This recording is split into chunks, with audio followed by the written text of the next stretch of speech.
10 Agustus kita bikin gara-gara.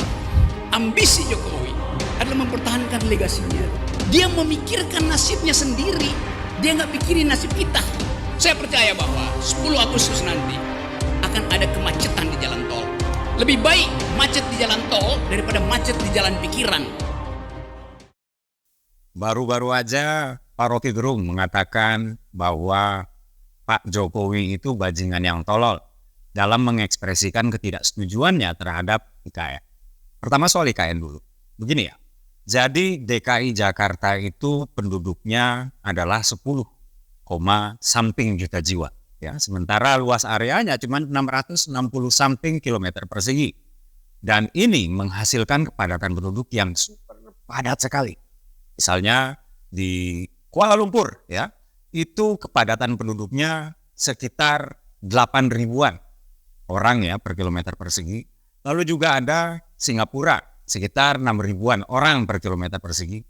Dan DKI Jakarta kepadatannya itu melebihi Kuala Lumpur dan Singapura digabung, yaitu 16 ribuan orang per kilometer persegi.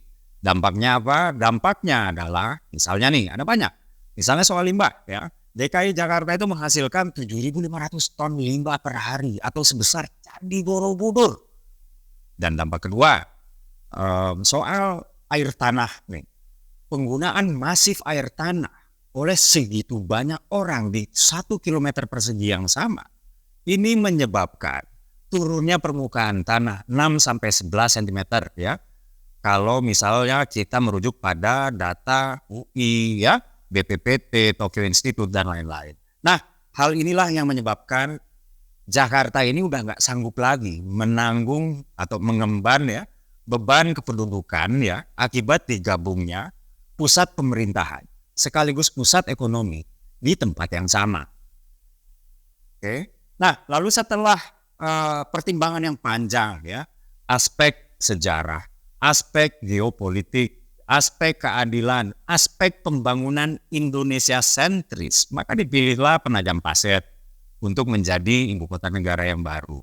Nah, inilah dia alasan-alasan dan kenapa IKN ini menjadi relevan dan wajar ya. Pak Jokowi kemudian wirawiri ke sana kemari untuk mewujudkan IKN yang sekarang sudah menjadi undang-undang ini. Emang tugas presiden untuk melaksanakan undang-undang, justru salah kalau misalnya presiden mengabaikan undang-undang. Jadi secara substansi, Mas Rocky Gerung ini udah ngawur, ya itu substansi, ya. Kemudian secara adab berbicara, tentu kalau kita menyebut seorang presiden dengan sebutan bajingan yang tolol, akan menghadapi berbagai macam konsekuensi, ya. Yang pertama adalah konsekuensi sosial. Jadi wajar kalau misalnya banyak sekali orang yang marah dengan Mas Rocky Gerung. Dan yang kedua adalah konsekuensi hukum ya. Nah, saya nggak mau berbicara terlalu banyak soal konsekuensi hukum karena saya pribadi ya itu berpendapat bahwa seseorang itu boleh mengucapkan sesuatu yang bisa saja membuat orang lain nggak senang. Itulah demokrasi, dan demokrasi ini telah berhasil diterapkan ya di Indonesia di era Pak Jokowi ini. Kalau nggak, Mas Rocky sekarang nggak lagi bernafas di alam bebas ya.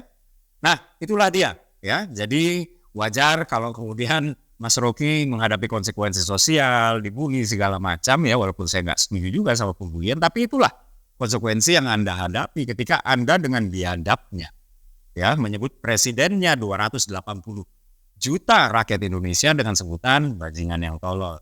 Presiden ya yang baru aja mendapatkan pujian dari Dewan Presiden Uni Eropa ya. Dipuji karena berhasil ya dalam presidensi G20. Presiden yang baru saja dipuji oleh IMF ya karena berhasil menjaga ekonomi Indonesia di tengah ketidakpastian global. Presiden ya yang juga baru saja mendapatkan penghargaan yang luar biasa ya karena berhasil mengadakan KTT ASEAN dengan baik itu sebagai presidensi. Oke? Nah, itulah intinya kenapa saya bilang Rocky Gerung ini ngaco secara substansi juga secara adab. Nah, terkait dengan seruan Pak Rocky untuk people power. Ini kita kalau dalam literatur politik ya, people power itu adalah gerakan rakyat ya untuk kalau nggak protes dalam bentuk ekstrim adalah menggulingkan penguasa gitu ya. Nah, people power yang jelas dia adalah sebuah aspirasi sehingga harus dibolehkan dan tidak boleh dilarang gitu ya. Dan people power ini kalau bertujuan untuk menggulingkan seorang penguasa, rezim katakan ya, itu nggak akan bisa terjadi Mas Rocky ya ketika ya harga-harga itu cenderung stabil dan terkendali. Inflasi antara 3% sampai 5% gitu. Tahun 1966 ya ketika people power itu marak terjadi ya, itu inflasi di Indonesia itu 560%, Pak Rocky. Dan tahun 98 ya ketika Pak Soeharto tumbang, inflasi itu 77%, mendekati 80%, Pak Rocky. Dan inilah enabler untuk people power supaya benar-benar bisa berhasil menggulingkan rezim. Nah, kita hidup di rezim yang harga-harga terkendali, masyarakat nggak peduli dengan narasi Anda. Yang penting barang-barang terbeli, mereka punya daya beli yang lebih tinggi ya kenaikannya daripada inflasi. So nanti kayak di Solo jadinya people power Anda sepi peminat. Jadi people power ini people power apa ya? Ongkong jadinya gitu. Nah, inilah apa namanya kekacauan Pak Rocky dalam berpikir ya soal IKN, soal adab, ya, soal people power gitu tuh omong kosong kalau saya pikir ya. Jadi saya juga sih ya mengimbau masyarakat ya yang jelas-jelas dengan kita bekerja di iklim ekonomi yang sekarang, di iklim yang politik seperti sekarang, kalau kita bekerja kita mampu ya membeli kebutuhan-kebutuhan kita karena ada pemerintah yang menjaga pasokan supply sehingga harga terjangkau. Ada pemerintah ya yang menjaga arus masuk barang sehingga barang impor ini tidak membanjiri pasar di dalam negeri sehingga penjual-penjual dalam negeri juga berdaya di negerinya sendiri. Sehingga kawan-kawan ini nggak perlulah mengikuti provokasi apa namanya people power ya, bajingan yang tolol. Saya pikir justru Pak Rocky ini sebenarnya sedang panik karena sedang menghadapi konsekuensi sosial ya. Mungkin juga akan berujung konsekuensi hukum, walaupun saya nggak setuju, tapi inilah faktanya karena banyak ya yang melaporkan Pak Rocky. Dan saya tahu betul bahwa Pak Rocky ini menggeser perdebatan ini dari perdebatan substantif menjadi semantik.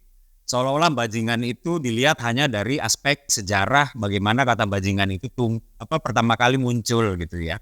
Tapi tak mengindahkan apa konotasi kata bajingan ya yang dipahami oleh masyarakat hari ini dan Pak Rocky mengandalkan perdebatan semantik ini karena tidak akan mampu berdebat secara substantif. Dan kata tolol mau dipleset-plesetin kayak gimana juga akan berarti tolol itu Pak Rocky.